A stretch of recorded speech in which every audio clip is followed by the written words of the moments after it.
One wrong repair is all it takes to lose your drone again. Most people think drone repair is simple. Most people think repairing a drone is just like fixing a car. If a tire is worn out, you replace it. If the brakes fail, you pull over safely. Simple, compartmentalized, controlled. You're on the ground. You can pull over safely, but a drone doesn't live on the ground.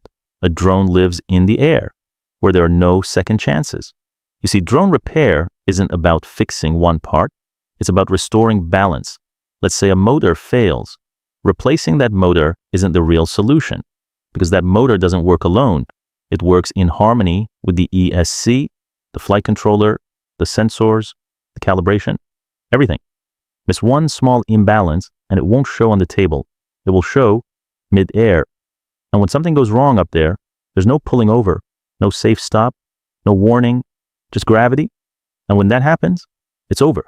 That's why a drone crash is not just a failure. It's a full impact event.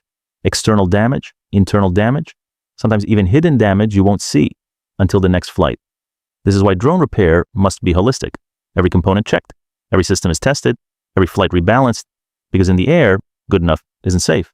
Make sure your next flight isn't your next crash.